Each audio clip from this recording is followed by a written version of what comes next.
Hi friends, आज से हम लोग आप लोगों के लिए एक वीडियो सीरीज़ बनाने जा रहे हैं आयुर्वेद के कंसेप्ट्स के ऊपर। ये सीरीज़ उन डॉक्टर्स के लिए या हेल्थ केयर प्रोफेशंस के लिए है कि जिनको आयुर्वेद में इंटरेस्ट है, उनके कंसेप्ट सीखने में इंटरेस्ट है। मे बी वो आयुर्वेद वाले हो, नॉन आयुर्वेदिक हो, इससे कोई फ़र्क नहीं पड़ता है।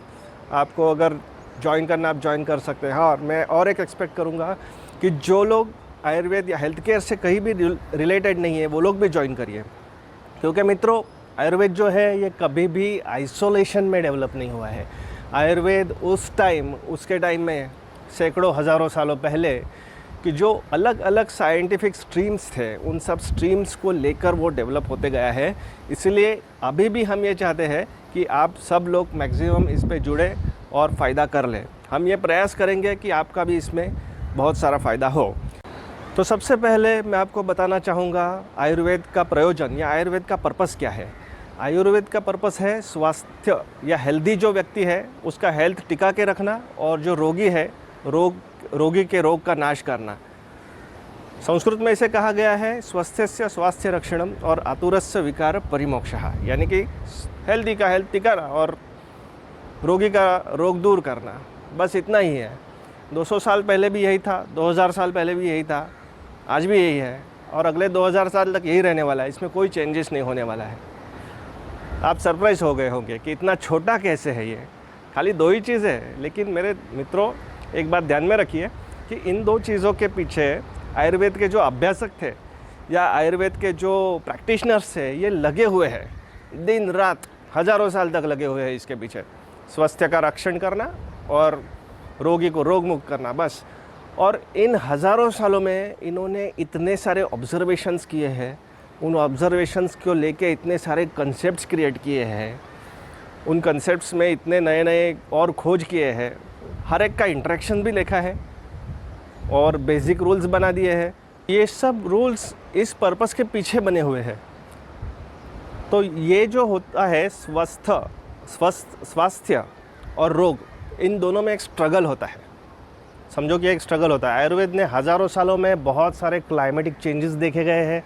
उन्होंने बड़े बड़े राजा महाराजों के तख्ता पलट देखे हैं, बड़े बड़े एपिडेमिक्स देखे हैं, जैसे कि कोविड हम आज कुछ देख रहे हैं उस टाइप का, लेकिन उन्होंने इससे बड़े एपिडेमिक्स देखे हुए हैं और उन्होंने वॉर्स देखे हैं, युद्ध देखे हैं, सब कुछ देखा है। इसमें ये डेवलप होते गया है।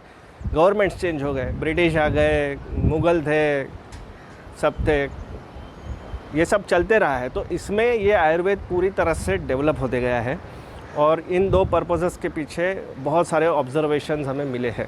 सबसे इम्पोर्टेंट है क्लाइमेट चेंज। आजकल का बर्निंग इशू है क्लाइमेट चेंज। अब हमारा एक साल पकड़ लो, पूरा एक साल, तो ये जो स्वास्थ्य और रोग के बीच में जो फाइट चलती रहती है ये पूरे साल में भी चलती है। और उसमें एक साल में बहुत सारे क्लाइमेटिक चेंजेस आते हैं। कभी बारिश आता है, अभी बारिश आ रहा है, देखिए, धूप आ गया, छाँव आ गया, बहुत सारे चेंजेस आते हैं। गर्मी आ गई, ठंडी आ गई। इसमें जो हमारा हेल्थ, जो हमारा स्वास्थ्य है, जो हेल्दी व्यक्ति है और जो रोग है, दोनों में एक स्ट्रगल होता रहता है। एक बड़ी लंबी फाइट चलती है, अनंत काल से चल रहा है और हर साल में ये चलता है। 365 का समझो दिनों का एक फुटबॉल गेम है और ये दो हाफ्स में डिवाइडेड है। एक हाफ ऐसा है कि जिस पे रोग ज़्यादा पावरफुल हो जाता है, दूसरे हाफ में after lunch time, T time जो भी है, ये स्वस्थ व्यक्ति ज़्यादा पावरफुल हो जाता है। तो हम लोगों के जो पूर्वज थे, हमारे भारत है, पाकिस्तान अखंड भारत था तभी, तो इन्होंने नोट करके रखा है कि पूरे साल में कौन से हाफ टाइम में रोग पावरफुल होता है, कौन से हाफ टाइम में स्वस्थ व्यक्ति या जो हेल्दी इंडिविजुअल है वो पावरफुल होता है। कब किसका पलड़ा भारी होता है ये इन्होंने नोट करके रखा है। तो इन्होंने नेमली दो काल बना दिए। काल यानी टाइम। एक है आदान काल, जब भी रोग पावरफुल हो जाता है, और दूसरा है विसर्ग काल, जब भी स्वास्थ्य पावरफुल हो जाता है। अभी हम विसर्ग काल में जाने वाले हैं, ठीक है, ऑलरेडी जा चुके हैं। तो इन्होंने क्या नोट किया है, ये आदान काल में, विसर्ग काल में, जो रोग वाला जो पावरफुल का टाइम है और जो स्वास्थ्य वाला जो पावरफुल का टाइम है विसर्ग काल, इन्होंने क्या नोट किया? इन्होंने नोट किया कि जो विसर्ग काल वाला टाइम है उसमें रोग होते नहीं है ज़्यादा, और आदान काल में उन्हीं लोगों में बहुत सारे रोग होते रहते हैं, बहुत सारे नहीं लेकिन होता है, patient is not so comfortable. हम लोग प्रैक्टिस में भी देखते हैं, हमारे विसर्ग काल में पेशेंट बहुत कम होते हैं और आदान काल में बहुत ही बढ़ जाते हैं, हद के बाहर बढ़ जाते हैं यार, क्या करें। तो ये आदान काल और विसर्ग काल हमारी पृथ्वी पर कब कैसे आते हैं ये मैं आपको बताता हूँ शॉर्ट में। अपना अर्थ इमेजिन करिए, अपनी जो पृथ्वी है, पृथ्वी के दो भाग करिए आप, एक नॉर्दर्न हेमिस्फीयर और एक साउदर्न हेमिस्फीयर। तो जब भी नॉर्दर्न हेमिस्फीयर में आदान काल होता है तभी साउदर्न में विसर्ग काल होता है, और जब भी नॉर्दर्न में विसर्ग काल आ जाता है तभी साउदर्न में आदान काल आ जाएगा। रोग का भी वैसा ही होता है, जब भी नॉर्दर्न में रोग पावरफुल होता है तो साउदर्न में कुछ कंट्रीज़ में, कुछ देशों में रोग कम हो जाते हैं। यहाँ रोग बढ़ने लग गए 6 महीने में, तो यहाँ पे हाफ टाइम उसका चालू हो जाता है रोग कम होने का। मैं आपको एग्जांपल दूंगा दोस्तों। फॉर एग्जांपल आप 2 देश अच्छे ले लीजिए, बड़े वाले देश, डेवलप्ड, एक यूके और एक साउथ अफ्रीका।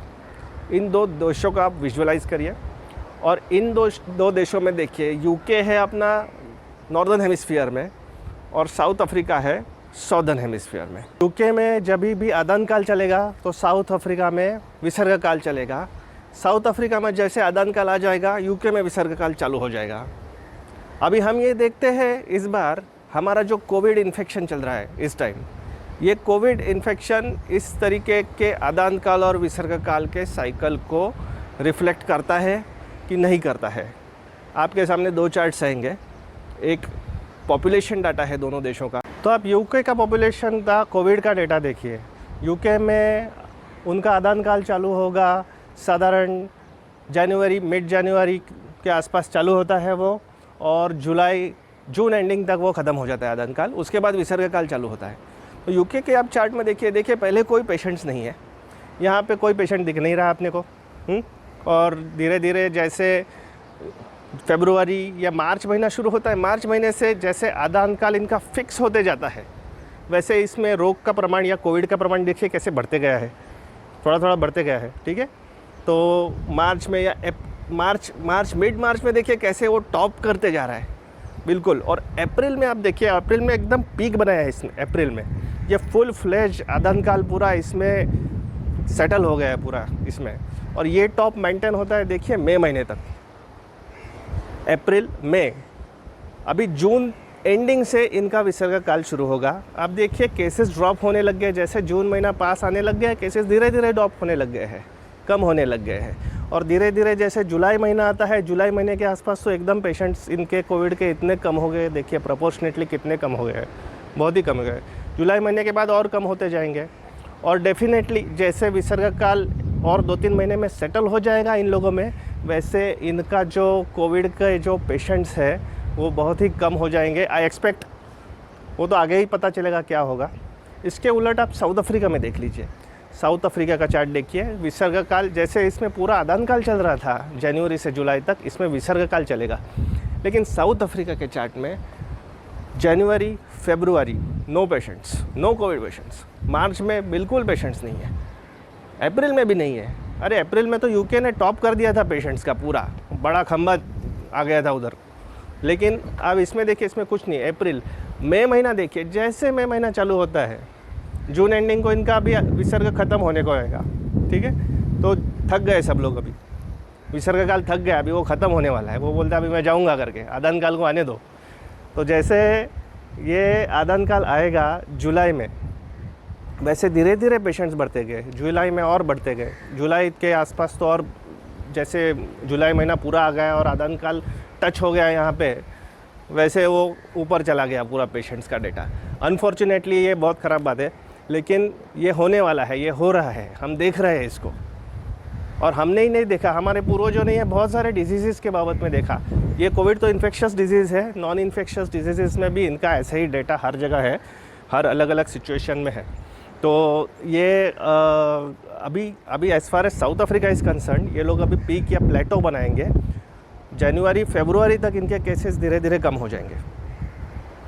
जुलाई अगस्त सितंबर तक इनका ये डेटा बढ़ जाएगा। ठीक है, ये नंबर ऑफ़ पेशेंट्स बढ़ जाएंगे और फिर धीरे धीरे धीरे कम हो जाएंगे। और वैसे यूके में अपना आदान काल जैसे विसर्ग काल ख़त्म होने को आएगा वैसे वहाँ पे पेशेंट्स बढ़ सकते हैं। लेकिन हाँ, दूसरी बात, अभी ये डेटा कहाँ पे अपने को कम हो सकता है, इसी तरह का पिक्चर क्यों कब नहीं दिखेगा, अगर वैक्सीन डेवलप हो जाती है।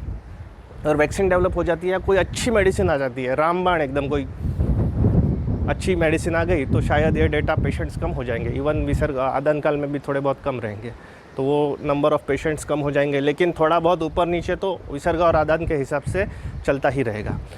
तो ये हमने 2 एग्जांपल्स देख लिए साउथ अफ्रीका और यूके के अंदर कि किस तरह से कोविड रिस्पॉन्ड करता है।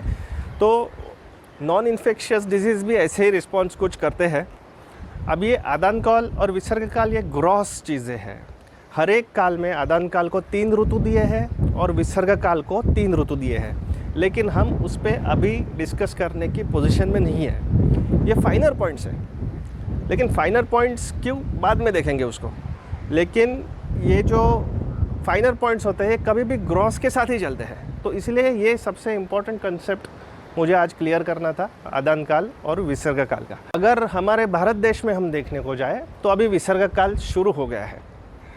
अपने को शायद विसर्ग काल का बेनिफिट मिल सकता है कोविड के केसेस में। हो सकता है वैक्सीन आ जाए इसीलिए भी बेनिफिट मिले अपने को, हो सकता है कि विसर्ग काल शुरू हो गया इसीलिए भी बेनिफिट मिले। लेकिन definitely I am confident about it कि कोविड के बाबत में हमें बेनिफिट मिलने वाला है। But don't be confident, over confident like me. जो भी है प्रिकॉशंस हमें पूरे के पूरे लेने हैं। हैंड वॉशिंग मेंटेन करना है, सोशल डिस्टेंसिंग मेंटेन करना है, और जो भी प्रिकॉशंस है सभी लेने हैं। मास्क, सोशल डिस्टेंसिंग और सोप से हैंड वॉशिंग, ये 3 चीज़ें बहुत ही इंपॉर्टेंट है। भले अपना विसर्ग काल या आदान काल का थियोरी कुछ भी बोले, भले वैक्सीन आ जाए, भले कोई ब्रह्मास्त्र या रामबाण जैसा कोई मेडिसिन आ जाए, लेकिन हमारे हाथ में ये 3 चीज़ें हैं, हम ये 3 चीज़ें कर सकते हैं। So we careful about this things. तो इसी तरह से आई होप सो आप ये आदान काल और विसर्ग काल की थियोरी समझ गए हो, आयुर्वेद की क्या है, कोविड ने इसको किस तरीके से रिस्पांस दिया है, बिना वैक्सीन या बिना मेडिसिन से किस तरह से ये दोनों हेमिस्फीयर्स में अलग अलग तरीके से एक्ट करते गया है बिकॉज ऑफ द आदान काल एंड विसर्ग काल गोइंग ऑन उनके पास में। तो इसकी वजह से हुआ है। अगर वैक्सीन आएगा तो थोड़ा सा डाटा चेंज हो जाएगा अपना, लेकिन यही मेंटेन रहेगा। तो we will end this topic, ये टॉपिक हम ख़त्म करते हैं और नेक्स्ट टॉपिक अपना रहेगा स्वास्थ्य स्वास्थ्य रक्षणम आतुरस्य विकार परिमोक्षा, यानी कि स्वस्थ व्यक्ति का स्वास्थ्य रखना और रोगी को रोग मुक्त करना। ये बहुत बड़ा कंसेप्ट है, इसको हम डिटेल में लेंगे, डिटेल में उसको तोड़ तोड़ के लेंगे पूरा। Okay, take care.